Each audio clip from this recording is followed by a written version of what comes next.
محترم سامعین اور عزیز ساتھیوں، سال ہے گزشتہ کی طرح ایک بار پھر یوم جمہوریہ ہمارے سامنے جلوہ نما ہے اور ہم اس کی خوشیاں اور سالگرہ منانے میں مگن ہیں۔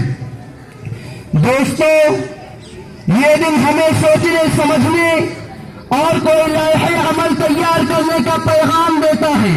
یہ دن ہمیں اپنے اسلاف اور بزرگوں کی قربانیوں کو یاد کر کے ان سے سبق سیکھ کر زندگی گزارنے کا پیغام دیتا ہے۔ میں عرض کروں کہ جنگ آزادی کی 200 سالہ تاریخ ہے۔ اس تاریخ کی ابتدا اس وقت ہوئی جب 1756 عیسوی میں نواب سراج الدولہ جیسے جڑی بہادر بادشاہ کا دور حکومت آیا، اور یہ تاریخ کا روشن باب اس وقت مکمل ہوا جب مشہور و معروف تاریخ دہرائی گئی، جس میں خون کی ندیاں بہہ گئی اور محبین وطن کو گاجر مولی کی طرح کاٹ کر رکھ دیا گیا، اور جسے گبر 1857 کے نام سے یاد کیا جاتا ہے۔ پھر دوسرا دور اس وقت مکمل ہوا جب انگریزوں کی غلامی کی جنزیریں قانونی طور سے ہماری گردنوں سے نکالی گئی۔ وہ وقت ہے 1947 عیسوی۔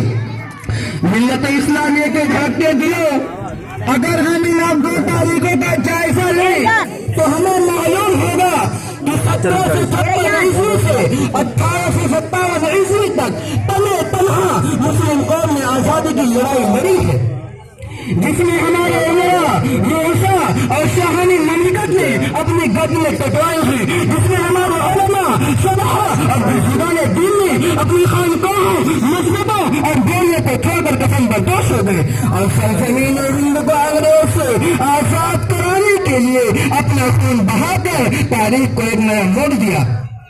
عزیزان گرامی، مسلمانوں کی 1 صدی کی تاریخ بے نظیر اور بے لوث قربانوں سے بھری پڑی ہے، جسے کبھی بھلایا نہیں جا سکتا، خصوصاً اس حساس، بلند ہمت، بالغ نظر دور اندیش بہادر بادشاہ جسے ٹیپو سلطان کہا جاتا ہے، جب انہوں نے دیکھا کہ انگریز ہمیں آپس میں لڑا کر سرزمین ہند کو آدھی طوفان کی طرح لوٹتے ہوئے قبضہ کرنے چل آ رہی ہے، تو انہوں نے سوچا کہ اگر کوئی منحصر طاقت ان کے مقابلے میں نہ لائی گئی اور ان کے بڑھتے ہوئے سیلاب کو نہ روکا گیا تو وہ دن قریب ہے کہ اب پورا ملک ان کی جھولی میں ہوگا۔ چنانچہ ٹیپو سلطان نے انگریزوں سے منظم طور پر مارکہ لڑائی شروع کر دی۔ انگریزوں کو بھی احساس ہو چلا تھا کہ ٹیپو ایسی چٹان ہے جسے راستہ سے ہٹایا جانا ضروری ہے۔ سلطان زندہ رہے گا تو اپنے موٹا گرادوں میں کبھی کامیاب نہیں ہو سکتے۔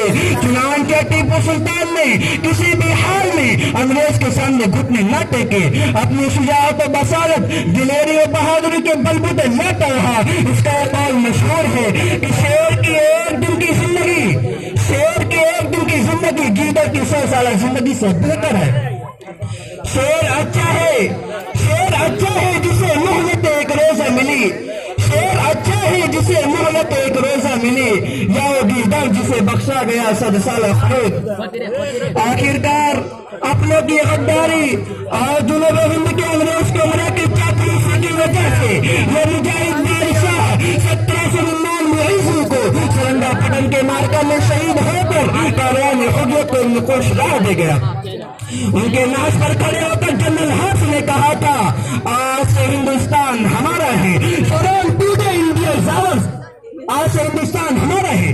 میرے دوستو، اس کے بعد کوئی طاقت ایسی نہیں رہ گئی تھی جو انگریزوں کا مقابلہ کر سکتی۔ مغل بادشاہ صرف لال قلعہ کے حکمراں رہ گئے تھے اور یہ نعرہ بلند کیا جانے لگا، حکومت شاہ عالم از دہلی تاپ عالم۔ اور کبھی بادشاہ سلامت کا حکم، کبھی بہادر کا۔ پھر ملک میں بے چینی پھیلنی شروع ہو گئی، استخلاص وطن کی دوڑ ڈوبتے استر ہو گئی۔ 1857 کے عظیم بغاوت سے بہت پہلے شاہ ولی اللہ محدث دہلی کے بڑے بیٹے شاہ عبدالعزیز نے انگریزوں کے خلاف جہاد کا مشہور فتویٰ دے دیا، اور کسی بھی تارشانوں کے سامنے سر نہ جھکا کر برابر جہاد کا اعلان کرتے رہے۔ عزیزان گرامی، سید احمد شہید، شاہ اسماعیل شہید نے مجاہدین کی تحریک کا آغاز دہلی کی مسجد اکبر آبادی سے کیا تھا۔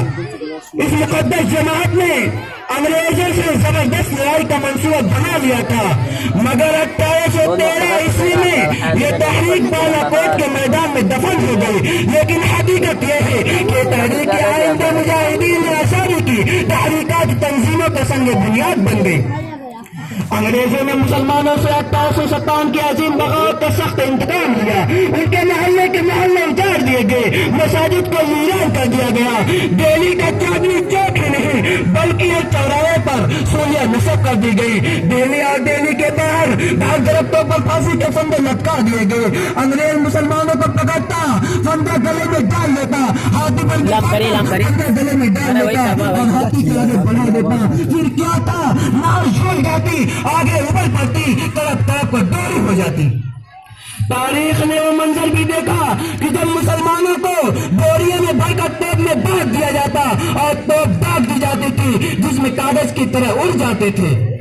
بہادر شاہ ظفر پر بغاوت کے ذریعے مقدمہ چلایا گیا، ان کے مجرم قرار دے کر جنازہ کر دیا گیا۔ تاریخ نے وہ منظر بھی دیکھا کہ ان کے چہتے صاحبزادے مرزا مغل، مرزا خیر سلطان، مرزا ابو بکر، مرزا عبداللہ کو قتل کر کے تشکیل میں رکھ کر ان کے سامنے پیش کیا گیا۔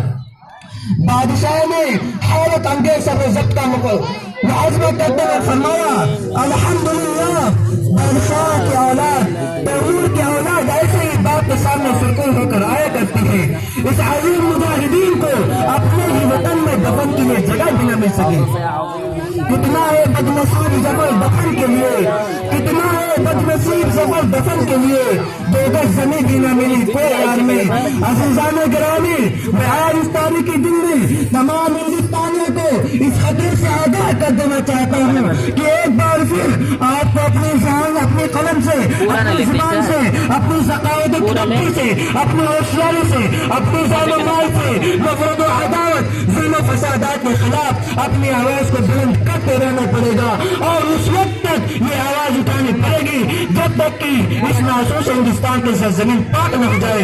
ورنہ یاد رکھو وہ دن دور نہیں کہ جب آپسی اختلافات، تعصب ہمارے ملک کو توڑ دے گی اور ہم پانی کی طرف غلام بن جائیں گے۔